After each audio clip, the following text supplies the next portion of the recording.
اللہ اکبر اللہ اکبر اللہ اکبر لا الہ الا اللہ اللہ اکبر وللہ الحمد اللہ اکبر اللہ اکبر لا الہ الا اللہ اللہ اکبر وللہ الحمد. اعوذ باللہ من الشیطان الرجیم. بسم اللہ الرحمن الرحیم. والفجر وليال عشر والشفع والوتر والليل إذا يسر هل في ذلك قسم لذي حجر. السلام علیکم ورحمۃ اللہ وبرکاتہ. نحمده ونصلی علی رسولہ الکریم.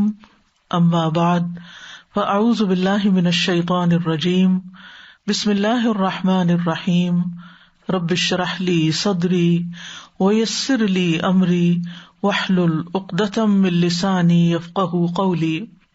اللہ اکبر لا الہ الا اللہ واللہ اکبر وللہ الحمد. اللہ اکبر کبیرا والحمد للہ کثیرا وسبحان اللہ بکرۃ واصیلا. اللہ اکبر کبیرا اللہ اکبر واجل. اللہ اکبر وللہ الحمد. الحمدللہ ہم سب عشرہ ذوالحجہ میں داخل ہو چکے ہیں اور اس میں کیے جانے والے اعمال پر بھی توجہ دے رہے ہیں، خاص طور پر تکبیرات کا پڑھنا. لیکن ہم سب کو یہ یاد رکھنا چاہیے کہ ذوالحجہ میں ان 10 دنوں میں شیاطین اس طرح نہیں جکڑے ہوئے ہوتے جس طرح رمضان میں جکڑے ہوئے ہوتے ہیں. اس لیے نیکی کے کاموں پر رغبت اور گناہ کے کاموں سے بچنے کے لیے ہمیں اللہ سبحانہ تعالیٰ سے مدد طلب کرنی چاہیے اور کثرت سے استعاذہ پڑھنا چاہیے، یعنی شیطان مردود سے بچنے کی دعائیں کرنی چاہیے تاکہ وہ شیاطین پیچھے ہٹیں اور ہم زیادہ سے زیادہ اللہ سبحانہ تعالیٰ کی طرف رغبت کر سکیں. شیطان کے طریقوں میں سے ایک طریقہ یہ ہے کہ وہ انسان کے اندر مختلف طرح کے وسوسے ڈالتا ہے، اور بعض اوقات انسان دنیا کے ہم اور غم میں اس طرح مبتلا ہوتا ہے کہ اسے ان وسوسوں سے چھٹکارا ہی نہیں ہوتا، جس کے نتیجے میں وہ اللہ تعالیٰ کی نعمتوں پر غور نہیں کر سکتا. یعنی انسان کو پھر اللہ کی نعمتیں یاد نہیں آتی، اپنے گناہوں کے بارے میں سوچنے کا وقت نہیں ملتا، اللہ سبحانہ تعالیٰ کی کتاب پر تدبر کا وقت نہیں ملتا، وہ اعمال کرنے کا وقت نہیں ملتا جن کی وجہ سے انسان کے درجات بلند ہوتے ہیں. تو اس لیے بہت ضروری ہے کہ ہم اپنی سوچوں کا بھی محاسبہ کریں اور اللہ سبحانہ تعالیٰ کے اور ہمارے درمیان جو بھی چیزیں ہیں ان کو راستے سے ہٹائیں، وہ سارے پردے آگے سے ہٹا دیں اور ہم اللہ سبحانہ تعالیٰ کے احسانات اور انعامات پر غور کریں، اس کی قدرت کی نشانیوں کے بارے میں غور و فکر کریں، اور جو چیزیں ہمیں اللہ تعالیٰ سے غافل کرتی ہیں اور جو برے خیالات اور شیطانی وسوسے ہیں ان سے بچنے کے لیے اللہ سبحانہ تعالیٰ کی طرف رجوع کریں. اور اس کے لیے خاص طور پر ایک چیز لازم کر لیں، عام دنوں میں بھی اور خصوصاً ان دنوں میں عادت ڈال لیں کہ ہر نماز کے بعد کے جو اذکار ہیں ان میں سے قل هو اللہ احد، قل اعوذ برب الفلق اور قل اعوذ برب الناس لازمی طور پر پڑھیں. یعنی جب نبی صلی اللہ علیہ وسلم پر یہ صورتیں نازل ہوئی تھی معوذتین، تو آپ نے باقی تعوذات چھوڑ کر ان کو لے لیا تھا. یعنی اگر باقی اور چیزیں نہ بھی پڑھ سکیں تو ہر نماز کے بعد ان کی پابندی، یعنی فرض نماز کے بعد اپنے اوپر باندھ لیں کہ آیت الکرسی پڑھنے کے فوراً بعد آپ ان کو پڑھ لیں، تاکہ ایٹ اے اسٹریچ ساری چیزیں وہ اکٹھی ہو جائیں کہ جس سے آپ اللہ سبحانہ تعالیٰ کی پناہ میں آ جائیں اور شیطان مردود کے وسوسوں سے بچ سکیں. آپ کا دل ہر طرح کے غم اور ہم سے فارغ ہو اور آپ زیادہ سے زیادہ اللہ تعالیٰ کی عبادت کی طرف متوجہ ہوں اور اللہ تعالیٰ کی محبت میں اضافہ کرنے والی سوچوں میں مبتلا ہوں. چونکہ یہ ایام افضل ایام ہیں، بہترین ایام ہیں، اس لیے ہم ایسی احادیث اور آیات کا مطالعہ کریں گے ان دنوں میں کہ جن سے ہمیں افضل اعمال کے بارے میں پتہ چلے. آج ہم افضل ایمان کے بارے میں کچھ باتیں پڑھیں گے. ایمان لانا جو ہے یہ سب سے بہترین عمل ہے، یعنی جتنے بھی کام ہم زندگی میں کرتے ہیں ان میں سب سے بہترین عمل ایمان لانا. یہ بات ہمیں اچھی طرح معلوم ہونی چاہیے، کیونکہ ہمیں بچپن میں ہی والدین نے بتا دیا کہ ہم مسلمان ہیں اور لا الہ الا اللہ پڑھا دیا جب ہمیں اس کا مطلب بھی نہیں آتا تھا، اور ہمیں رٹوا دیا گیا، اور پھر ہم ساری زندگی اسی کے اوپر ہی چلتے رہے اور ہم نے اس پر توجہ نہیں کی کہ اس کا مطلب کیا ہے اور یہ ہم سے کس چیز کا تقاضا کرتا ہے. لہٰذا ہمیں زندگی میں اللہ سبحانہ تعالی کی ایسی معرفت حاصل کرنی چاہیے، اس کی کتاب کا ایسا علم حاصل کرنا چاہیے کہ ہم شعوری طور پر مومن بن سکیں. تو یاد رکھیے ایمان لانا سب سے افضل عمل ہے. اور افضل ایمان کیا ہے؟ ابو ہریرہ رضی اللہ عنہ سے روایت ہے، رسول اللہ صلی اللہ علیہ وسلم سے سوال کیا گیا کون سا عمل افضل ہے؟ آپ نے فرمایا اللہ اور اس کے رسول پر ایمان لانا. سوال کیا گیا پھر کون سا؟ فرمایا اللہ کی راہ میں جہاد کرنا. پوچھا گیا پھر کون سا؟ فرمایا حج مبرور. پھر یہ ہے کہ ایمان ایسا ہو کہ جس میں کوئی شک نہ ہو، یعنی وہ ایمان قابل قبول ہے جو شک سے پاک ہو. عبداللہ ابن حبشی الخثعمی سے روایت ہے رضی اللہ عنہ کہ نبی صلی اللہ علیہ وسلم سے سوال کیا گیا کون سے اعمال افضل ہیں؟ آپ نے فرمایا ایمان لا شک فیہ، ایسا ایمان جس میں کوئی شک نہ ہو. پھر اسی طرح ایمان کی کئی شاخیں ہیں، لیکن ان میں سب سے افضل ایمان کیا ہے؟ لا الہ الا اللہ. ابو ہریرہ رضی اللہ عنہ سے روایت ہے کہ رسول اللہ صلی اللہ علیہ وسلم نے فرمایا ایمان کی 70 یا 60 سے کچھ اوپر شاخیں ہیں، جن میں سب سے افضل لا الہ الا اللہ کہنا ہے، اور ایمان کی سب سے ادنا شاخ راستے سے تکلیف دہ چیز کو دور کرنا ہے، اور حیا بھی ایمان کی شاخوں میں سے ایک ہے. اسی طرح صبر کرنا، سخاوت اور نرمی کرنا، یہ بھی افضل ایمان کہلاتے ہیں. معقل بن یسار سے روایت ہے کہ نبی صلی اللہ علیہ وسلم نے فرمایا صبر کرنا اور سخاوت اور نرمی کرنا افضل ایمان ہے، یعنی ان اخلاقیات کو ایمان کہا گیا ہے. اسی طرح اچھا اخلاق افضل ایمان کہلایا. عمرو بن ابسہ سے روایت ہے، وہ کہتے ہیں میں رسول اللہ صلی اللہ علیہ وسلم کے پاس آیا اور پوچھا یا رسول اللہ کون سا ایمان افضل ہے؟ آپ نے فرمایا حسن اخلاق، یعنی اگر ایمان کے ساتھ اخلاق اچھا ہوگا تو تبھی وہ اچھے ایمان کی گواہی دے گا. ایمان لانے کے بارے میں ہمیں قرآن مجید میں بھی بہت سی آیات ملتی ہیں.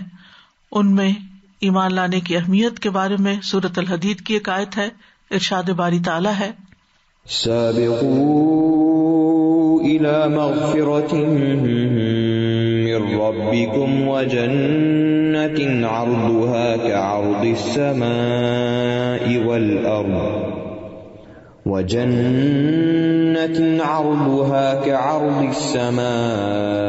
والأرض أعدت للذين آمنوا بالله ورسله ذلك فضل الله يؤتيه من يشاء والله ذو الفضل العظيم.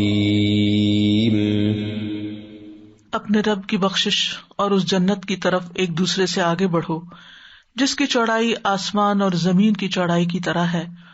وہ ان لوگوں کے لیے تیار کی گئی ہے جو اللہ اور اس کے رسولوں پر ایمان لائے. یہ اللہ کا فضل ہے، وہ اسے دیتا ہے جس کو وہ چاہتا ہے، اور اللہ بہت بڑے فضل والا ہے. یہاں پر آپ دیکھیے کہ جنت کی بشارت ہے اس شخص کے لیے جو اللہ اور رسولوں پر ایمان لے آئے. یہاں عمل صالح کی بات بھی نہیں کی گئی، یہاں کسی اور نیکی کی بات نہیں کی گئی، یہاں ایمان کی بات کی گئی، اور ایمان کو اللہ کا فضل قرار دیا گیا کہ یہ اللہ کا فضل ہے. اس لیے ہم سب کو اس پر شکر گزار ہونا چاہیے کہ اللہ نے یہ فضل ہم پر کیا اور ہمیں ایمان کی ہدایت عطا فرمائی، اور اس پر جتنا بھی شکر ادا کریں وہ کم ہے. ایمان لانے کا فائدہ کیا ہوتا ہے؟ سورۃ یونس میں اللہ تعالیٰ فرماتے ہیں الا ان اولیاء اللہ لا خوف علیہم ولا هم يحزنون الذین آمنوا وكانوا يتقون لهم البشرى في الحياة الدنيا وفي الآخرة لا تبديل لكلمات الله ذلك هو الفوز العظيم۔ سن لو جو اللہ کے دوست ہیں انہیں نہ کچھ خوف ہوگا اور نہ وہ غمگین ہوں گے۔ کون ہے اللہ کے دوست؟ جو ایمان لائے اور تقوی اختیار کرتے ہیں، ان کے لیے دنیا میں بھی خوشخبری ہے اور آخرت میں بھی۔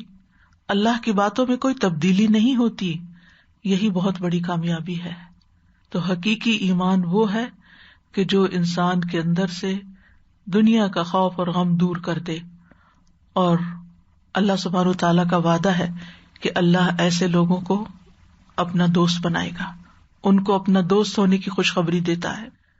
اور یاد رکھیے یہاں ایمان کے ساتھ تقوی کا بھی ذکر ہے، کیونکہ جب ایمان کا بیج دل میں پڑتا ہے تو پھر اس سے جو چیز سب سے پہلے پیدا ہوتی ہے وہ انسان کے اندر اللہ ہی کا خوف پیدا ہو جاتا ہے، اور جس کے دل میں اللہ کا خوف زیادہ ہو جاتا ہے پھر وہ خوف اتنا ہوتا ہے کہ باقی چیزوں کا خوف کم ہو جاتا ہے۔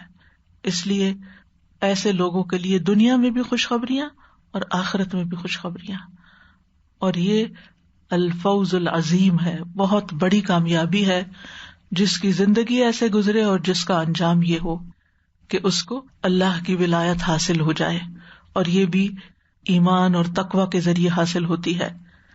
اسی طرح ایک اور خوشخبری بھی ہے جس کا ذکر سورۃ النحل میں ہے۔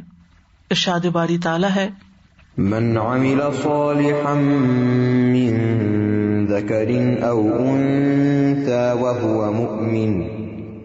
وهو مؤمن فلنحيينه حياة طيبة ولنجزينهم أجرهم بأحسن ما كانوا يعملون۔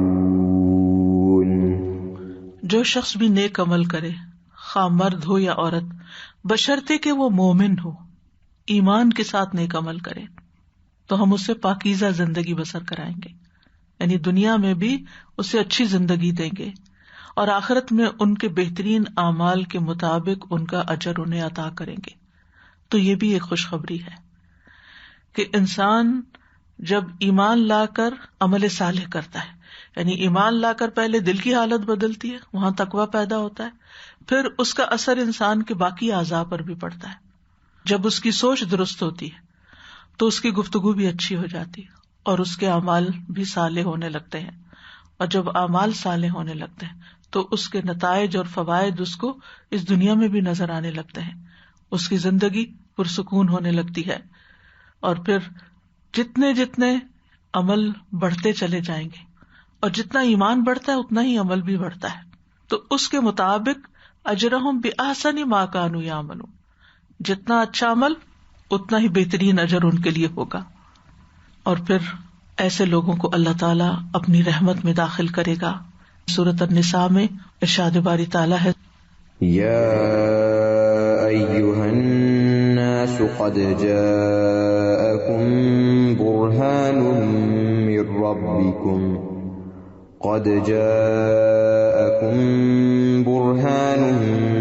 ربکم وَأَنزَلْنَا إِلَيْكُمْ نُورًا مُبِينًا فَأَمَّا الَّذِينَ آمَنُوا بِاللَّهِ وَاعْتَصَمُوا بِهِ فَسَيُدْخِلُهُمْ فِي رَحْمَةٍ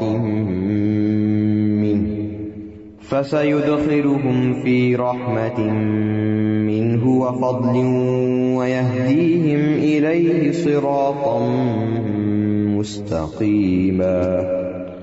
اے لوگو، بلا شبہ تمہارے پاس تمہارے رب کی طرف سے ایک واضح دلیل آ گئی ہے، اور ہم نے تمہاری طرف ایک واضح نور نازل کیا ہے، یعنی قرآن۔ پھر جو لوگ تو اللہ پر ایمان لائے اور اسے مضبوطی سے تھام لیا، یعنی اللہ ہی کو اپنا سہارا بنایا، تو ان قریب وہ انہیں اپنی خاص رحمت اور فضل میں داخل کرے گا. تو ایمان کا تقاضا کیا ہے کہ پھر ہم اس کے بعد اللہ پر ہی بھروسہ کریں، اپنے تمام معاملات اس کے سپرد کریں، اسی کی عبادت کریں، اسی سے مدد طلب کریں، اسی سے ڈرے اور اس سے محبت کریں ہر چیز سے بڑھ کر. ایسے لوگوں کو وَيَهْدِيهِمْ إِلَيْهِ صِرَاطًا مُسْتَقِيمًا، اللہ تعالیٰ انہیں اپنی طرف سیدھے رستے کی ہدایت عطا کرے گا. حقیقت یہ ہے کہ ایمان انسان کے اندر اللہ کی پہچان پیدا کرتا ہے، اور جتنی زیادہ جس کے اندر اللہ کی معرفت ہوگی، اللہ کی پہچان ہوگی، اتنا ہی اس کا ایمان بہترین ہوگا. جتنا جتنا انسان کا یقین اس بات پر بڑھتا جائے گا کہ اللہ ہی ہر چیز کا خالق اور مالک ہے، نعمتیں بھی اسی کی طرف سے ہیں اور امتحان بھی اسی کی طرف سے ہے، کوئی بھی اس کی پکڑ سے بچ نہیں سکتا. تو جب انسان ایسے رب کو پہچانتا ہے تو اس کی پوری زندگی میں ایک بھونچال آ جاتا ہے، اس کی سوچ میں ایک تبدیلی آ جاتی ہے، اور پھر وہ اپنے آپ کو اللہ کے سپرد کر دیتا ہے، اللہ کے آگے جھکا دیتا ہے. صرف سجدے میں ہی نہیں، اس کے فیصلوں کے آگے بھی، اس کے اوامر شرعیہ کے آگے بھی، اس کے احکامات کے آگے بھی، کیونکہ وہ اس کو سب سے بڑا سمجھتا ہے. اللہ اکبر کبیرہ، کہ اللہ ہی سب سے بڑا ہے.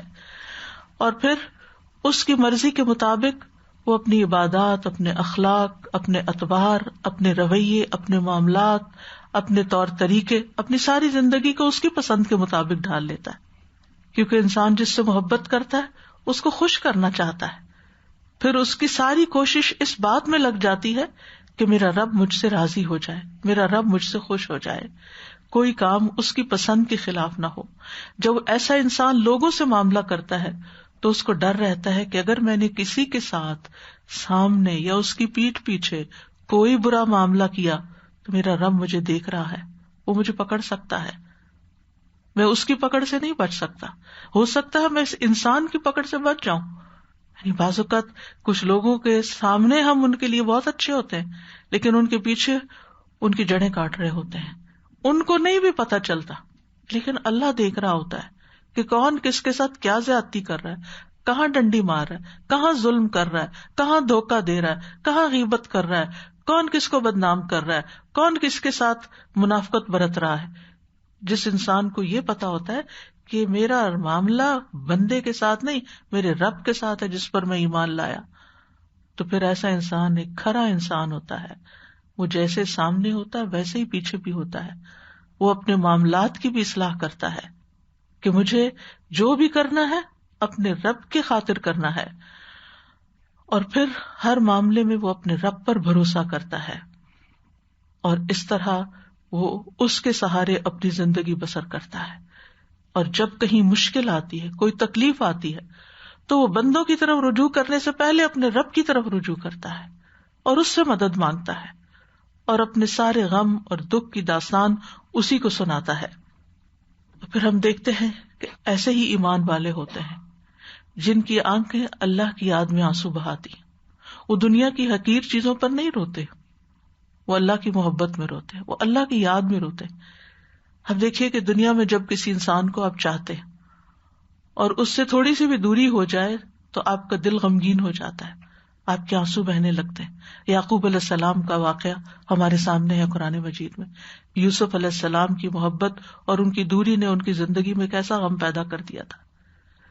تو ایسا انسان جو اللہ سے محبت کرتا ہے، پھر اگر حالات کی وجہ سے یا کسی بھی نفس کی لغزش کی وجہ سے اس کے اندر رب سے دوری ہوتی ہے تو ان غفلت کے لمحات پر وہ دکھی ہوتا ہے، وہ پریشان ہوتا ہے اور رو کر اپنے رب کی طرف رجوع کرتا ہے. وہ جب رب کا کلام سنتا ہے تو اس کی آنکھیں آنسو بہاتی ہیں. وَإِذَا سَمِعُوا مَا أُنزِلَ إِلَى الرَّسُولِ تَرَىٰ أَعْيُنَهُمْ تَفِيضُ مِنَ الدَّمْعِ مِمَّا عَرَفُوا مِنَ الْحَقِّ يَقُولُونَ رَبَّنَا آمَنَّا فَاكْتُبْنَا مَعَ الشَّاهِدِينَ. جب وہ سنتے ہیں جو رسول کی طرف نازل کیا گیا تو آپ دیکھتے ہیں کہ ان کی آنکھوں سے آنسو چھلک رہے ہوتے ہیں، اس بنا پر کہ انہوں نے حق کو پہچان لیا. وہ کہتے ہیں ہمارے رب ہم ایمان لے آئے، تو ہمیں گواہوں کے ساتھ لکھ لے. اس میں آپ دیکھیے کہ جو حق کو پہچان لیتا ہے، جو رب کی عظمت کو جان لیتا ہے، اسی کی آنکھیں پھر آنسو بہاتی ہیں. اسی کا دل پسیجتا ہے، اسی کے دل میں خوف پیدا ہوتا ہے، اس کے اندر عاجزی اور تضرع کی کیفیت پیدا ہوتی ہے. وہ یہ سمجھ لیتا ہے کہ میں ہی چھوٹا ہوں اور میرا رب بہت بڑا ہے، بہت بڑا. اللہ اکبر کبیرہ، اللہ اکبر کبیرہ، کہ بہت ہی بڑا. تو حقیقت یہ ہے کہ جب کوئی شخص یہ جان لیتا ہے کہ میرا الہ، میرا خالق و مالک بس اللہ ہی ہے، ایک اکیلے اللہ، تو پھر یہ علم اس کو صرف دنیا میں ہی فائدہ نہیں دیتا، اس کو جنت میں لے جانے کا باعث بنتا ہے. حدیث میں آتا ہے من مات وہو یعلم انہ لا الہ الا اللہ دخل الجنہ، کہ جو شخص اس حال میں مرے کہ وہ جانتا ہو کہ اللہ کے سوا کوئی الہ نہیں، وہ جنت میں داخل ہوگا. یعنی علم کے ساتھ، معرفت کے ساتھ اللہ پر ایمان، صرف ایک روایتی اور کلچرلی نہیں کہ ہم نے سنا تو ہم نے بھی کہہ دیا، نہیں، اللہ کو پہچان کر، جان کر، علم کے ساتھ، آگاہی کے ساتھ، شعور کے ساتھ اللہ سبحانہ وتعالی کو پہچاننا اور پھر اس پر ایمان لانا. اور پھر یاد رکھیے کہ جب انسان ایمان لاتا ہے تو پھر اس کی توجہ فوراً عمل کی طرف چلی جاتی ہے. اسی لیے اس حدیث میں ہم دیکھتے ہیں کہ آپ صلی اللہ علیہ وسلم سے جب سوال کیا گیا کون سا عمل افضل ہے، تو آپ نے صرف ایمان کی بات نہیں کی، ایمان کے تقاضوں کی بھی ساتھ بات کی. آپ نے فرمایا کہ اللہ اور اس کے رسول پر ایمان لانا سب سے افضل عمل ہے، نمبر 1.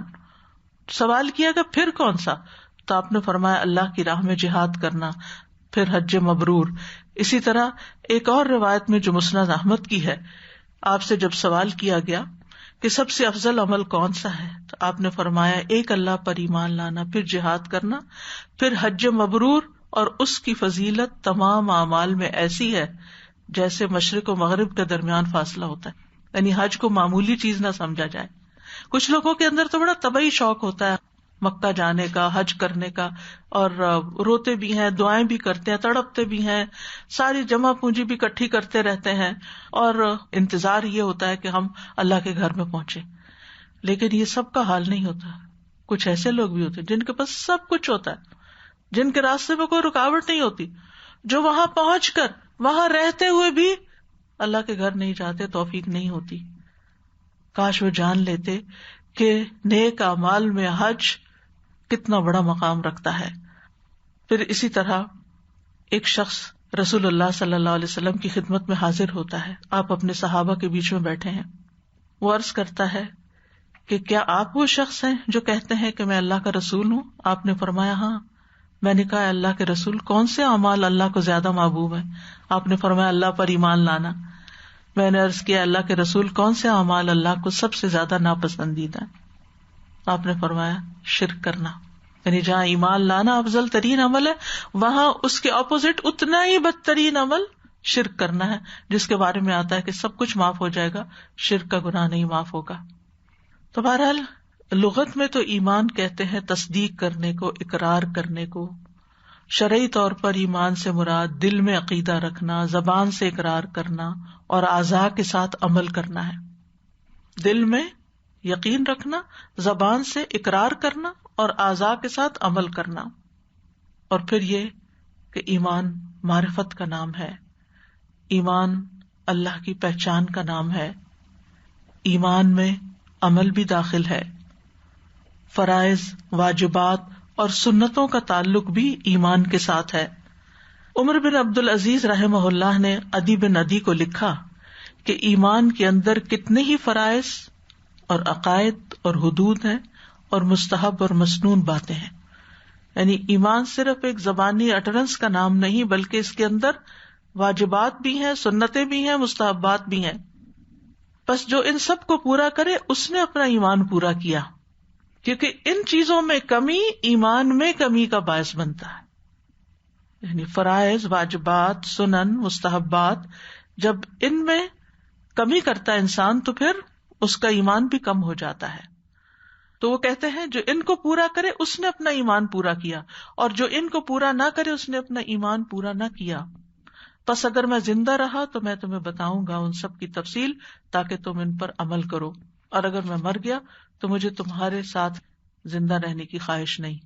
یعنی مجھے کوئی دنیا سے محبت نہیں کہ میں بہت زیادہ یہاں رہوں.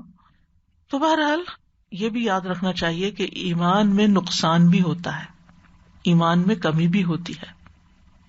تو جو لوگ ایمان لا کر ایمان میں کوئی کمی نہ کریں ان کے لیے امن ہے, جیسا کہ سورۃ الانعام میں آتا ہے. یاد رکھیے ہر فائدہ دینے والی چیز کے ساتھ نقصان بھی لگا ہوا ہے. مثلاً آپ کوئی بزنس کرتے ہیں, آپ کا بزنس بہت فلرش کر رہا ہے, پھر آپ اس سے غافل ہو جاتے ہیں, اتنی آمدنی تو ہو ہی رہی ہے, بڑھ ہی رہا ہے, ڈیمانڈ بڑھتی جا رہی ہے, بس ٹھیک ہے چلتا جائے گا.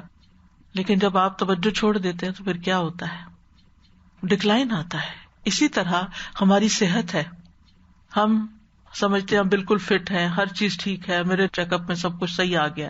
اس کے بعد آپ کیا کرتے ہیں, بے احتیاطی شروع کر دیتے ہیں. سب کچھ ٹھیک ہی تو ہے, مجھے کوئی شوگر تو نہیں, میں یہ شوگر کی چیزیں کھا لوں, مجھے کوئی کولیسٹرول تو نہیں, میں یہ آئلی چیزیں بھی کھا سکتا ہوں, میں یہ بھی کر سکتا ہوں, میں تو فٹ ہوں. اور پھر آپ ہر طرح کی بے احتیاطی شروع کر دیتے ہیں. نتیجہ کیا ہوتا ہے, فوراً ہی ڈکلائن شروع ہو جاتا ہے. تو کسی بھی معاملے میں ریلیشن شپ, چاہے ہمارے والدین کے ساتھ, چاہے ہمارے بچوں کے ساتھ, چاہے ہمارے اسپاؤس کے ساتھ بہت اچھے ہوں, لیکن اگر ہم ان کو تر و تازہ نہیں رکھتے, ان کے ساتھ کنیکشن میں نہیں رہتے, ان کا خیال نہیں رکھتے, ان کی ضروریات پوری نہیں کرتے, تو پھر کیا ہوتا ہے, ان میں ڈکلائن آ جاتا ہے.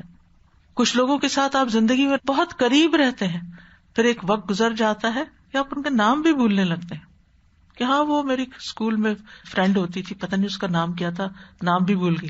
ایک وقت تھا آپ اس کے بغیر گزارا نہیں تھا آپ کا, اور ایک وقت آ گیا کہ آپ اس کا نام بھی بھول گئے. تو بالکل اسی طرح اگر اللہ سبحانہ تعالیٰ کے ساتھ تعلق مضبوط نہ رکھا جائے, 5 وقت اس کے سامنے آپ جھکے نہیں شعور کے ساتھ, اس کی کتاب پڑھنا چھوڑ دیں, اس کو سمجھنا چھوڑ دیں, اس میں تدبر چھوڑ دیں, تو آپ کا یہ کنیکشن کمزور ہوتے ہوتے ختم بھی ہو سکتا ہے, جو ایک الارمنگ چیز ہے. اس لیے بہت ضروری ہے کہ ہم اس نقصان سے بچنے کے لیے اپنے تعلق کو مضبوط سے مضبوط رکھیں, کیونکہ ایمان بہت قیمتی چیز ہے, اور جو چیز جتنی قیمتی ہوتی ہے اس کو اتنا ہی نقصان سے بچانا ضروری ہوتا ہے. یعنی کچھ چیزیں ایسی ہیں کہ اگر وہ نہ بھی ہو تو ہمارا کام چل سکتا ہے. مثلا اگر آپ کے گھر میں پڑے ڈیکوریشن پیس کے اوپر ڈسٹ بھی پڑ گئی ہے تو کوئی فرق نہیں پڑتا, دور سے بہت نظر بھی نہیں آتی, آپ نے بہت عرصے سے اس کو ریفریش نہیں بھی کیا, ڈزنٹ میٹر. ٹھیک ہے وہ بھی قیمتی, آپ نے پیسے دے کے خریدے, اس سے زیادہ قیمتی آپ کا ایمان ہے, اس سے زیادہ قیمتی آپ کا انجام ہے کہ جس کی ہمیں فکر کرنی ہے. لہذا وہ تمام کام کرنے ہیں کہ جس سے ایمان کے پوائنٹس بڑھتے چلے جائیں, ایمان کا درخت گرو کرتا چلا جائے, اور پھر اس کے لیے جو ایمان کے 70 سے زیادہ شعبے ہیں ان کی تفصیل بھی جاننی چاہیے, تاکہ ہم اس فضیلت سے بہرہ ہو سکیں جو ایمان کے ساتھ ہی ہے. کیونکہ جتنی بھی عبادات ہیں اور جتنے بھی شاخیں ہیں ایمان کے, جتنے بھی کام ہیں, ان سب کی قبولیت بھی ایمان کے ساتھ جڑی ہوئی ہے. ایمان ہوگا تو ہی عبادات قبول ہوں گی, ایمان ہوگا تو ہی اخلاقیات اور صدقات اور باقی چیزیں جو ہیں وہ قابل قبول ہوں گی. اور اگر ایمان ہوگا اور تھوڑا بھی ہوگا تو بھی بالآخر نجات کا باعث بن جائے گا. لیکن اگر ایمان ہی نہ ہوا, زمانے بھر کے اچھے اچھے کام آپ کر جائیں, فائدہ کچھ نہیں, کیونکہ جنت میں داخلہ صرف ایمان ہی کے ساتھ ہے. لا الہ الا اللہ ہی جنت کی کنجی ہے, اس کے بغیر آپ آگے نہیں بڑھ سکتے.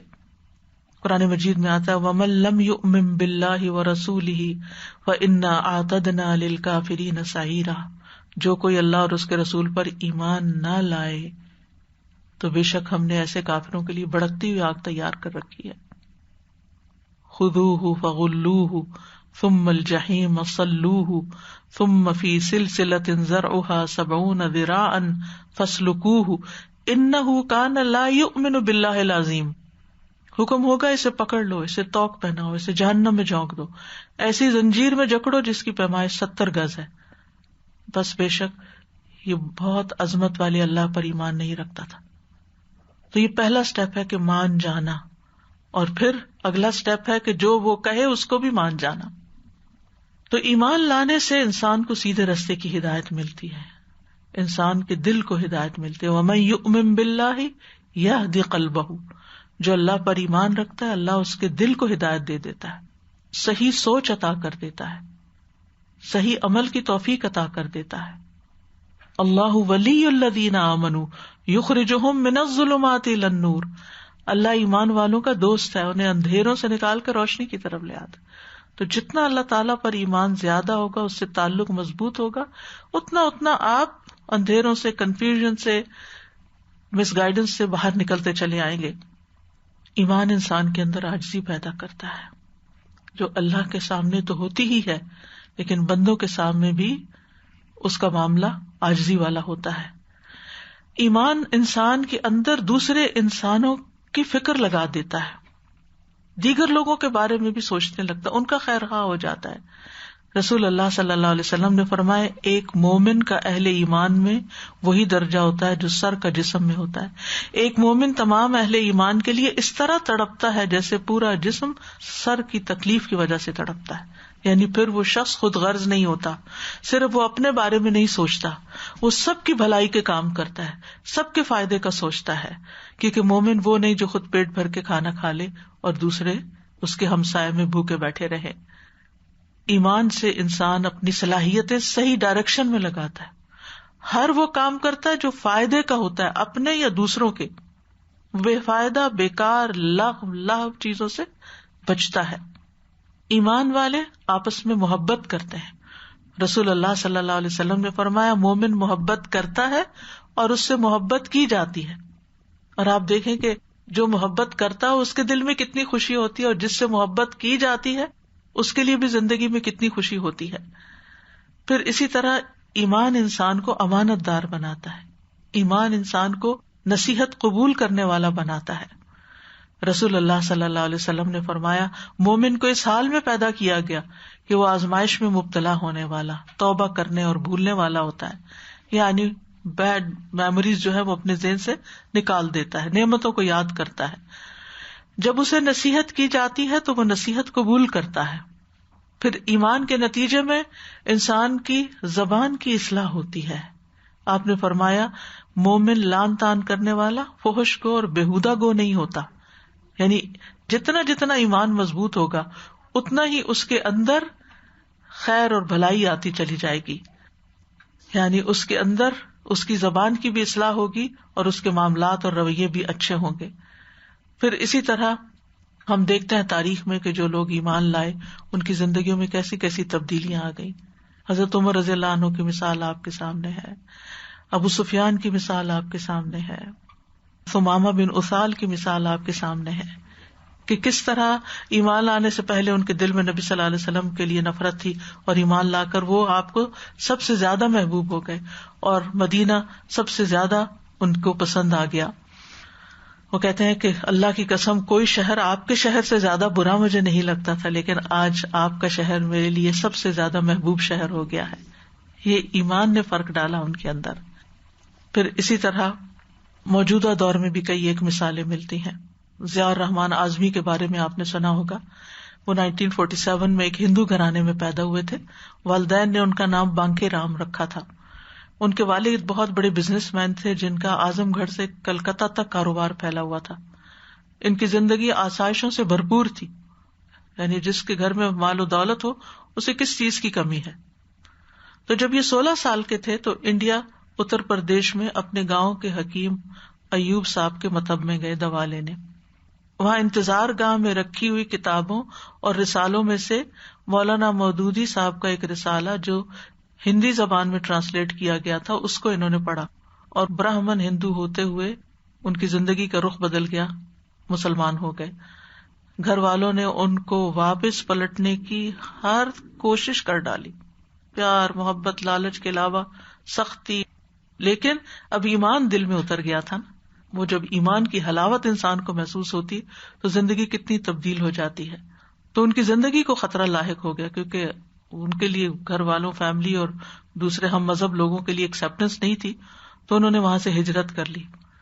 پھر دین کی تعلیم حاصل کی، دارالسلام عمر آباد گئے، پھر سعودی عرب تشریف لے گئے. وہاں مکہ اور مدینہ کی یونیورسٹی سے پوسٹ گریجویشن کی، PhD کی، جامعہ ازہر مصر سے تعلیم حاصل کی، اور پھر پوری زندگی سعودی عرب میں گزاری. درجنوں کتابیں لکھی، اور ان کی سب سے بڑی کوشش کیا کہ صحیح احادیث کو ایک کتاب جس کی کئی ایک والیومز ایگزیکٹلی مجھے یاد نہیں، شاید 20 یا اس سے زیادہ، الجامع الکامل کے نام سے انہوں نے ساری احادیث کو ایک جگہ اکٹھا کر دیا ہے. اور انہوں نے اپنی آپ بیتی بھی لکھی ہے گنگا سے زمزم تک، اور اردو میں ہے یہ کتاب. اور پچھلے سال 30 جولائی کو اسی مہینے میں 9 ذی الحجہ عرفہ کے دن مدینہ منورہ میں ان کا انتقال ہوا. یعنی کہاں کے رہنے والے اور کہاں آپ پہنچے ایک ایمان کی وجہ سے. اور اس سے یہ بھی پتہ چلتا ہے کہ جگہ جگہ اسلامی لٹریچر رکھنا، میسج پہنچانا کتنا ضروری ہے. ہمیں نہیں پتا کہ کس شخص کو کہاں سے ہدایت مل جائے اور وہ ہمارے لیے کتنا بڑا صدقہ جاری ہے. جو بعض اوقات ہم ان ایفرٹس کو بہت چھوٹا سمجھتے ہیں. تو جب انسان ایمان لاتا ہے، جو شعوری ایمان ہوتا ہے نا، جو ایمان کا لطف پا لیتا ہے، پھر وہ اس کے لیے ہر تکلیف بھی برداشت کر لیتا ہے، وہ ہر قربانی بھی کر لیتا ہے. پھر اس کی زندگی میں اس کو ایک ڈائریکشن مل جاتی، پھر وہ فوکسڈ ہو جاتا ہے، پھر وہ اپنی زندگی کو ادھر ادھر کے فضول کاموں میں ضائع نہیں کرتا، وہ مفید اور تعمیری کام کرتا ہے. وہ چھوٹی چھوٹی باتوں اور پریشانیوں کے پیچھے اپنے آپ کو دنیا کے غموں میں گھلا نہیں دیتا، یہاں کی پریشانیوں میں لگا کر اپنے اعلیٰ اور بڑے مقصد اپنے رب کی رضا کو بھول نہیں جاتا. تو اس لیے بہت ضروری ہے کہ ہم ایمان بھی لائیں اور افضل ایمان کے تقاضے بھی پورے کریں. ایمان کا بھی افضل ترین حصہ جو ہے اس کو اختیار کریں اور ایمان کو مضبوط کرنے کی کوششیں جاری رکھیں. اور اس کے لیے اللہ سبحانہ وتعالیٰ کے ناموں کی پہچان، خاص طور پر قرآن مجید کا مطالعہ کرتے ہوئے جہاں اللہ تعالیٰ کے نام آتے ہیں وہاں رک کر غور کریں، قرآن کریم کی آیات میں تدبر کریں، سیرت النبی کا مطالعہ کریں، کائنات میں غور و فکر کریں. ایسی چیزیں جو آپ کے ایمان کو بڑھائیں. کائنات کی نشانیوں میں سے اللہ کی کائنات تو اس سے کہیں بہت آگے، اور ساری مخلوقات کا علم اللہ کے علم کے مقابلے میں کیا ہے؟ ایک قطرے کے برابر. یعنی یہ علم بھی جو اس وقت لوگوں نے حاصل کیا ہے، جتنا بھی ڈسکور کیا ہے کائنات کو، یہ بھی کتنا ہے؟ اسی ایک قطرے کا حصہ ہے. اس سے آگے کیا ہے؟ اللہ عالم، اللہ ہی بہتر جانتا ہے. تو ان نشانیوں پر بھی غور کرتے رہیں، یہ آپ کے ایمان کو بڑھانے میں فائدہ مند ہوگی. اور پھر ذکر اور دعا اور تکبیرات اور دین کی جو خصائص ہیں اور دین کی جو خوبصورت باتیں ہیں ان کا مطالعہ جاری رکھیں. اور ایمان کے حصول کی جو دعائیں ہیں، خاص طور پر اللہم حبب الینا الایمان وزینہ فی قلوبنا وکرہ الینا الکفر والفسوق والعصیان. اے اللہ، ایمان کو ہمارے لیے محبوب بنا دے، اسے ہمارے دلوں میں مزین کر دے، کفر، فسق اور نافرمانی کو ہمارے لیے ناپسندیدہ بنا دے. اسی طرح ایک اور دعا ہے، اللہم زیننا بزینت الایمان وجعلنا ھداۃ مہتدین. اے اللہ، ہمیں ایمان کی زینت سے مزین کر دے، ایمان کی خوبصورتی ہمیں عطا کر دے اور ہمیں ہدایت یافتہ لوگوں کا رہنما بنا دے. اور پھر اس کی بھی دعا کرے کہ یا اللہ، ہمارے دل ایمان لانے کے بعد، ہدایت پانے کے بعد ٹیڑھے نہ ہوں. ربنا لا تزغ قلوبنا بعد اذ ہدیتنا وہب لنا من لدنک رحمہ انک انت الوہاب. اور اللہم انی اسألک ایمانا لا یرتد. اے اللہ، مجھے ایسا ایمان دے کہ جو کبھی بھی ختم نہ ہو، مرتد نہ ہوں میں. کیونکہ آپ دیکھیں کہ ہمارے ینگر جنریشن کے اندر کیسے کیسے شک ہیں، کیسے کیسے وہ ایمان سے بدظن ہیں اور ایمان سے دور ہوتے چلے جا رہے ہیں. اور ساری مشکلات کی جڑ ہی یہی ہے. اگر ایمان ہو، اللہ پر توکل ہو، اللہ کا یقین ہو، شک سے پاک ایمان ہو، تو انسان اپنی زبان کیا دل میں بھی ایسی بات لاتے ہوئے ڈرے کہ جس میں کوئی اللہ سبحانہ وتعالیٰ کے بارے میں منفی بات ہو. تو اللہم انی اسألک ایمانا لا یرتد ونعیما لا ینفد ومرافقۃ محمد صلی اللہ علیہ وسلم فی اعلی جنت الخلد. تو بہرحال آپ صلی اللہ علیہ وسلم نے سب سے افضل عمل ایمان کو بتایا، پھر اس کے بعد جہاد فی سبیل اللہ کو. اور جہاد کی جیسے کہ امام ابن قیم نے 4 مرتبے بتائے ہیں، نفس کے ساتھ جہاد، شیطان کے ساتھ جہاد، کفار کے ساتھ جہاد، منافقین کے ساتھ جہاد. پھر اسی طرح حج مبرور. اور حج مبرور وہ ہوتا ہے جس کی ادائیگی پورے ارکان کے ساتھ کی جاتی ہے، کچھ مس نہیں کیا جاتا اس میں، اور خالصتاً اللہ کی رضا کے لیے، کسی شہرت کے لیے نہیں، کوئی ریاکاری نہیں، شہرت نہیں. اور ایسا حج جو حرام مال سے پاک ہو، حلال مال کے ساتھ کیا جائے. پھر ایسا ایمان افضل ہے جس میں کوئی شک نہ ہو، کیونکہ ہم افضل کاموں کے بارے میں پڑھ رہے ہیں. تو افضل ترین ایمان کیا؟ شک سے خالی ہے. تو نبی صلی اللہ علیہ وسلم نے فرمایا کہ ایمان لا شک فیہ، یعنی دل کے ساتھ اس طرح تصدیق اور اقرار کرنا جو یقین کی حد کو پہنچ جائے کہ اس کے بعد دل میں کوئی دوسرا خیال ہی نہ آئے.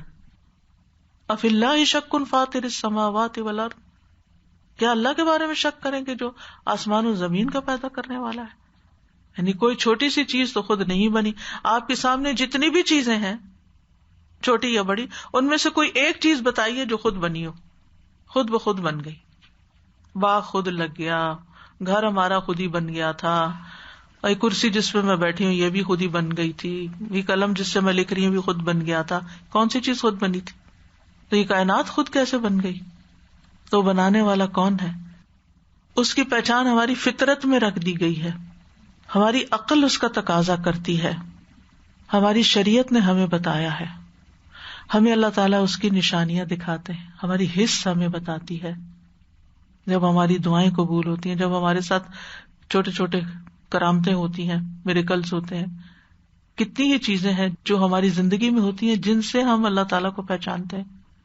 تو ایسا نہیں کہ اللہ تعالیٰ نے اپنی پہچان نہیں کرائی، وہ نور فطرت میں رکھ دیا گیا ہے. اگر وہ مسخ نہ ہو تو کچھ مشکلیں. اسی لیے کفار اور مشرکین جب سخت مشکل آتی ہے تو پھر خود بخود ان کے منہ سے نکلتا ہے صرف اللہ کو پکارتے ہیں، باقی سب کو بھول جاتے ہیں.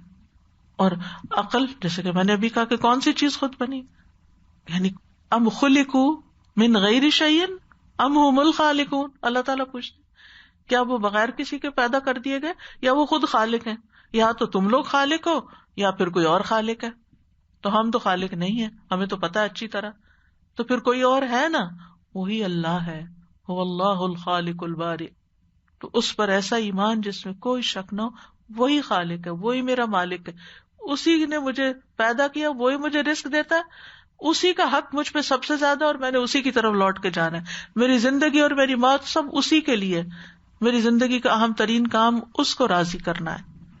یہ ہے ایمان کہ اس کے لیے جیوں، اس کے لیے مروں، اس کے نام کے ساتھ اٹھوں، اس کے نام کے ساتھ سوؤں، اس کے نام کے ساتھ کھاؤں، اس کے نام کے ساتھ ہر کام کروں، ہر جگہ اسی کی یاد میرے دل میں ہو. یہ ہے ایمان. لہذا شک نہیں، یقین کے ساتھ، کیونکہ شک ایمان کے اندر نقص پیدا کر دیتا ہے، ایمان کے مناقض ہے. اور یہ ایمان کی شرائط میں سے ہے، یعنی ایمان مکمل نہیں ہوتا جب تک شک ختم نہ ہو. تو اصل مومن وہ ہوتے ہیں انما المؤمنون الذین آمنوا باللہ ورسولہ ثم لم یرتابوا، جو اللہ رسول پر ایمان لاتے ہیں پھر شک نہیں کرتے، اور پھر وجاہدوا باموالہم وانفسہم فی سبیل اللہ، جو عین اس حدیث کے مطابق جاتا ہے کہ افضل ترین عمل پھر اس کے بعد کون سا عمل، ایمان لا کر پھر اللہ کے راستے میں جدوجہد کرتے ہیں. یہی سچے لوگ ہیں. اولئک ھم الصادقون. تو جو شک کے بغیر ایمان لائے گا اس کے لیے جنت ہے، اور جو شک کے بغیر ایمان لائے گا اسی کے لیے قبر میں بھی نجات ہے. منافق کے جواب اور مومن کے جواب میں فرق کیا ہوگا؟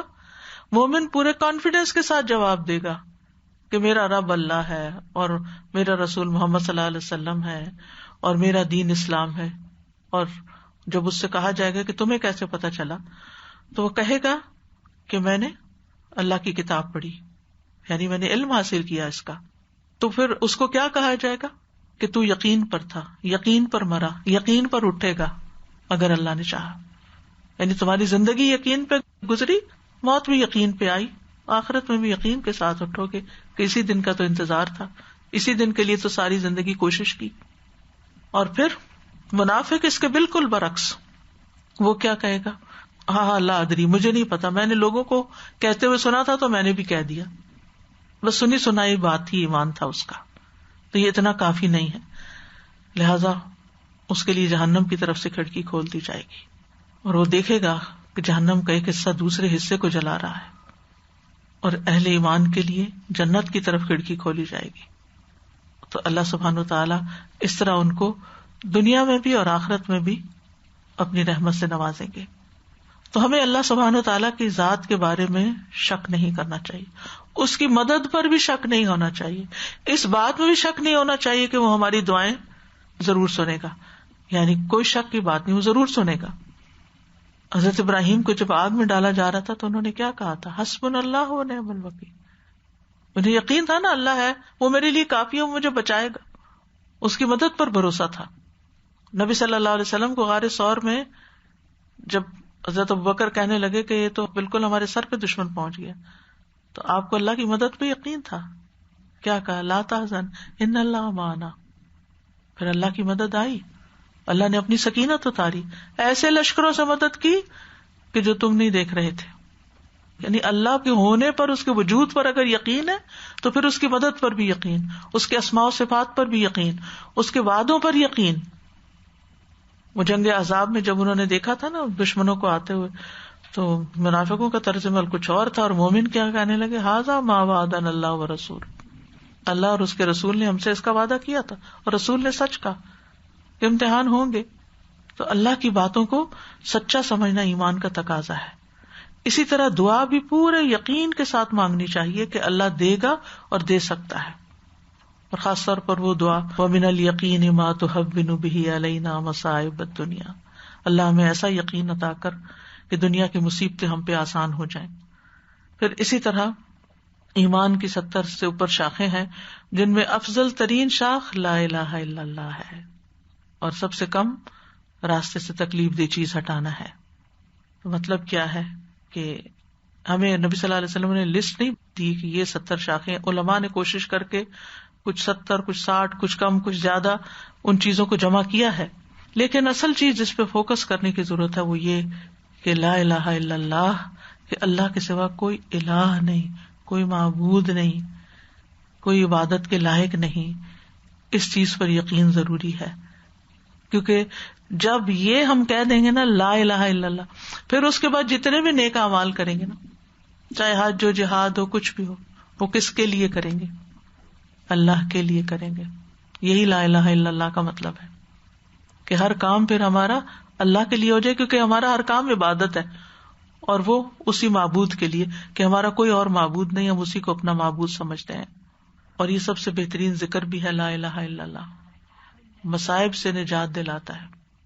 ایک لا الہ الا اللہ کہنے سے زندگی میں کتنی بڑی تبدیلی آتی ہے کہ ایک شخص جو جہنم میں جانے والا تھا وہ اس کلمے کی وجہ سے جنت میں پہنچ گیا. جو سچے دل سے اللہ کو پکارتا ہے تو اس پہ آسمان کے دروازے کھول دیے جاتے ہیں. نبی صلی اللہ علیہ وسلم نے فرمایا جب بھی بندہ خالصتاً لا الہ الا اللہ کہتا ہے، دل سے کہتا ہے، اس کے لیے آسمان کے دروازے کھول دیے جاتے ہیں، اس کی دعائیں قبول ہوتی ہیں، یہاں تک کہ یہ کلمہ عرش تک پہنچ جاتا ہے، جب تک انسان کبیرہ گناہوں سے بچتا رہے. اللہ تعالیٰ کی رحمت پانے کا کلمہ ہے، نبی صلی اللہ علیہ وسلم کی شفاعت دلانے کا کلمہ ہے، جنت میں لے جانے کا کلمہ ہے. اس کلمے کی وجہ سے لوگ آگ میں چلے بھی گئے اگر تو نکال لیے جائیں گے. مرنے والے کو بھی اس کی تلقین کرنی چاہیے. اور قیامت کے دن لا الہ الا اللہ کا وزن کتنا ہوگا؟ نوف رضی اللہ عنہ کہتے ہیں اگر آسمان و زمین اور ان کے درمیان کی موجود تمام چیزوں کو ترازو کے ایک پلڑے میں رکھ دیا جائے اور لا الہ الا اللہ کو دوسرے پلڑے میں، تو یہ دوسرا پلڑا جھک جائے گا، لیکن شرط یہ کہ یقین کے ساتھ کہا جائے اور اس کے تقاضے پورے کیے جائیں، خواہ وہ راستے سے تکلیف دہ چیز ہی کیوں نہ ہٹانا ہو. وہ بھی ایمان کا حصہ نہیں. ایمان کے پھر تقاضے. ایمان ایک بیج ہے جس سے ایک ایسا درخت پھوٹتا ہے جس کی بہت سی شاخیں، پھول، پتے، پھل، بہت کچھ اس سے پہ نکلتا ہے. یعنی جب ایک درخت لگ جاتا ہے تو پھر اس سے خیر ہی خیر نکلتی جاتی ہے، حتیٰ کہ اس کے جب پتے جھڑتے ہیں تو وہ زمین کے لیے کھاد کا کام دیتے ہیں، ان کے اپنے فوائد ہوتے ہیں، وہ ہر حال میں فائدہ. تؤتی اکلھا کل حین باذن ربھا. مومن کی تو پھر شان ہی الگ ہے نا جب اس کے اندر ایمان ہوتا ہے. تو ایسے شخص کی پوری ذہنیت تبدیل ہو جاتی ہے، اس کا چلنا بھی مختلف ہو جاتا ہے. جو کہیں جا رہا ہوتا ہے تو راستے میں پڑی چیز اس کو نظر آتی ہے، خواہ کانٹا ہو، کوئی گڑا ہو، کوئی پتا ہو، پتھر ہو، کوئی کانچ ہو، کچھ ہو، وہ اس کو ہٹاتا چلا جاتا ہے. یعنی اس کو ایک شعوری زندگی مل جاتی ہے، اس کی آنکھیں کھل جاتی کیونکہ وہ اپنے رب کے لیے جیتا ہے نا. اس کی سوچ بدل جاتی. کوئی نہ بھی دیکھ رہا اس کو پھر بھی وہ نیکی کے کام کرتا چلا جاتا ہے کیونکہ اس کو پورا یقین ہوتا ہے کہ اس وقت میرا رب مجھے دیکھ رہا ہے. اور جب انسان چھوٹی نیکی اور بڑی نیکی سب کا حریص ہو جاتا ہے تو پھر ایسے شخص کے لیے جنت واجب ہو جاتی ہے. اور حیا بھی ایمان کا شعبہ ہے، اسی حدیث کا حصہ ہے، اور حیا ہمارے دین کا ایک امتیازی نشان ہے. پھر ایک اور حدیث جس میں فرمایا افضل الایمان الصبر والسماح، صبر کرنا، نرمی سے کام لینا، یہ بھی ایمان کا حصہ ہے. والذین صبروا ابتغاء وجہ ربہم، اپنے رب کا چہرہ چاہنے کے لیے صبر کرتے ہیں. اور آپ کو معلوم ہے کہ سب سے مشکل صبر جو روزمرہ زندگی میں ہمیں کرنا پڑتا ہے وہ انسانوں کے رویے ہیں، انسانوں کی طرف سے پہنچنے والی تکلیفوں پہ صبر. ہم سب ایک دوسرے کے لیے امتحان ہوتے ہیں اور کہیں نہ کہیں کسی کے لیے اذیت کا باعث بنتے ہیں. تو اس پر صبر کرنا جو ہے، صرف رب کی رضا چاہنے کے لیے اپنی زبان بند رکھنا اور حدود میں رہنا، یہ صرف اللہ کی خاطر ہی ہو سکتا ہے، اور یہ بھی ایمان کی وجہ سے ہوتا ہے. یہ صبر کا بنیادی مطلب کیا کہ اپنے نفس کو کنٹرول کر لینا، اور یہ ایمان ہی کنٹرول کروائے گا، کوئی اور چیز نہیں کنٹرول کر سکتی. اور نفس کو ایسی تمام چیزوں سے روکنا جن سے رکنا لازم ہے، یعنی نفس کو بے صبری سے روکنا، زبان کو شکایتوں سے روکنا، اعضاء کو نافرمانیوں سے روکنا، نیک اعمال پر استقامت اختیار کرنا، یہ بھی صبر ہے. خوشی میں، غم میں، ہر حال میں رب کا بندہ بن کے رہنا، سختیوں، تکلیفوں، آزمائشوں پہ صبر کرنا، بیماری پہ صبر کرنا، مالی پریشانیوں پر صبر کرنا. والصابرین فی البأساء والضراء، جو تنگ دستی اور تکلیف میں، وحین البأس، جنگ کے وقت صبر کرتے ہیں. اولئک الذین صدقوا واولئک هم المتقون، اور یہ بہت بڑی عطا ہے جو کسی کو ملے. ایسے لوگوں کو اللہ کی مدد ملتی ہے، ان کے لیے مغفرت ہے، بخشش ہے، ان کا اجر ضائع نہیں ہوگا. اور یہ حدیث میں سماحت کا لفظ استعمال ہوا ہے، سین میم ہا. سماحت کا مطلب ہوتا ہے فیاضی، دل کا بڑا ہونا. سماح العود کہتے ہیں لکڑی کا نرم ہونا، تو مطلب سماحت کا ہے نرم برتاؤ کرنا، شفقت کا مظاہرہ کرنا، لوگوں کے لیے تنگی نہ کرنا، ان پہ خرچ کرنا، ان کے ساتھ احسان کرنا، سخاوت کرنا، معاف کر دینا. یہ ساری چیزیں ایمان کا حصہ بن جاتی ہیں. حسن بصری کہتے ہیں اس سے مراد فرائض کو ادا کرنے میں فراخ دلی کا مظاہرہ کرنا. تو صبر اور سماحت کو ایمان کہا گیا ہے، یہ ایمان کے انگریڈینٹس میں سے ہے. یہ نام بھی رکھتے ہیں لوگ، جیسے سائدہ نام رکھ لیتے ہیں، بعض اوقات تو نماز بھی نہیں پڑھتے. اور شخصیت پہ اثر کرتا ہے نام، لیکن عمل میں وہ چیزیں لانے، جیسے ہم زبان سے لا الہ الا اللہ کہہ دیتے ہیں لیکن عمل میں لانا مشکل ہوتا ہے. ایسی ہی کچھ اور چیزیں بھی ہیں جن کو ہم مانتے ہیں یہ ٹھیک ہے لیکن اپنی زندگی میں نہیں لاتے. تو بہرحال دین کے ہر معاملے میں صبر اور سماحت کی ضرورت رہتی ہے. اور جنتی انسان کی صفت حدیث میں بتائی گئی کہ رحیم شخص جو ہر قرابت دار اور مسلمان کے لیے نرم دل ہوتا ہے. آگ اس شخص پہ حرام ہے جو قریب رہنے والا نرم ہے، آسان ہے، جس سے معاملہ آسان ہو، جس کو بات سمجھانا آسان ہو. آپ نے فرمایا آسانیاں پیدا کرو، مشکلات پیدا نہ کرو. یہ بھی ایمان کا حصہ ہے، کیونکہ بعض اوقات اگر ہمارے پاس کوئی اتھارٹی ہے خاص طور پر، تو ہم صرف اپنا روب جمانے کے لیے دوسروں کے لیے زندگی حرام کر دیتے ہیں، مشکل کر دیتے ہیں کہ اچھا اب یہ میرے قابو میں آیا، اب دیکھتے ہیں کیا کرتا ہے. تو یہ کسی مومن کا کردار نہیں ہوتا. مومن تو عاجزی والا ہوتا ہے، نرم ہوتا ہے. اللہ کے پسندیدہ بندے وہ ہوتے ہیں جن کے اندر رقت ہوتی ہے، اور جو نرمی کرتا ہے اس کے ساتھ نرمی کی جاتی ہے. تو ہر معاملے میں، چاہے مالی معاملات ہوں، اخلاقی معاملات ہوں، ازدواجی معاملات ہوں، بچوں کے ساتھ معاملہ ہو. اور پھر سماحت میں خرچ کرنا بھی آتا ہے، یعنی مال کا خرچ کرنا بھی. تو اللہ سبحانہ وتعالی خرچ کرنے کا حکم دیتا ہے. قل لعبادی الذین آمنوا یقیموا الصلاۃ وینفقوا مما رزقناہم سرا وعلانیہ، میرے بندوں سے جو ایمان لائے ہیں انہیں کہہ دیجئے نماز قائم کریں اور اس میں سے جو ہم نے انہیں دیا ہے کھلے چھپے خرچ کریں. خرچ کرنے والوں پہ اللہ تعالیٰ خرچ کرتا ہے، فرشتے دعائیں کرتے ہیں، خرچ کرنے والوں کی نعمتیں باقی رہتی ہیں. رسول اللہ صلی اللہ علیہ وسلم نے فرمایا اللہ تعالیٰ کے پاس لوگوں کے لیے نعمتیں ہیں، وہ انہیں ان کے پاس اس وقت تک باقی رکھتا ہے جب تک وہ مسلمانوں کی حاجات پوری کرنے میں لگے رہتے ہیں اور ان سے تنگ نہیں ہوتے. بعضوں کا تم دیتے ہیں نا، پھر وہ مانگ لیتا ہے، پھر دوبارہ کوئی تم تنگ آ جاتے ہیں اور شٹ اپ کال دیتے ہیں کہ اب نہیں مجھ سے بات کرنا. تو یہ نہیں ہونا چاہیے. فرمایا جب وہ ان سے تنگ ہو جاتے ہیں تو اللہ تعالیٰ انہیں دوسرے لوگوں کی طرف منتقل کر دیتا ہے. ان کی ضروریات تو کہیں سے پوری ہونی ہے نا, آپ نہیں کریں گے. ان تتولوا یستبدل قوما غیرکم ثم لا یکونوا امثالکم, کوئی اور کرے گا اور وہ تم جیسے نہیں ہوں گے, وہ نیکی کا موقع کسی اور کو مل جائے گا. لیکن جو کرے گا فَأَمَّا مَنْ أَعْطَى وَاتَّقَى وَصَدَّقَ بِالْحُسْنَى فَسَنُيَسِّرُهُ لِلْيُسْرَى, جس نے دیا, نافرمانی سے بچا اور اس نے سب سے اچھی بات کو مانا, ہم یقیناً اسے آسان راستے کی سہولت دیں گے, اس کے لیے کام آسان کر دیں گے, اس کے لیے زندگی میں آسانیاں پیدا کر دیں گے. اور اس سلسلے کی آخری حدیث جو آج کی ہے کہ آپ سے پوچھا گیا کہ ایُّ الایمان افضل, فرمایا خلق حسن, حسن اخلاق, اچھی عادات, اچھی صفات, لوگوں سے اچھے طریقے سے گل مل کے رہنا, ان کے لیے خوشی اور محبت کا اظہار کرنا, ان پہ نرمی کرنا, ان کی باتوں کو برداشت کرنا, ان سے بردباری سے کام لینا, ان سے پہنچنے والی تکلیفوں پہ صبر کرنا, تکبر سے بچنا, لوگوں پر زیادتی نہ کرنا, سختی نہ کرنا, غصہ نہ کرنا, ان پر مواخذے سے دور رہنا, اچھے طریقے سے ملنا. تو نیکی کا ہر کام اچھا اخلاق ہے. البر حسن الخلق, جامع تعریف ہے حسن اخلاق کی. نیکی اچھے اخلاق کا نام ہے. تو ایسے لوگ اللہ کے محبوب ترین ہوتے ہیں, اور یہ میزان میں سب سے بھاری نیکی ہے. ایسا شخص روزہ دار اور قیام اللیل کرنے والے سے بھی اعلیٰ درجہ حاصل کر لیتا ہے, جنت میں داخلے کا سبب ہے. تو ہمیں اچھے اخلاق کی دعائیں بھی کرنی چاہیے.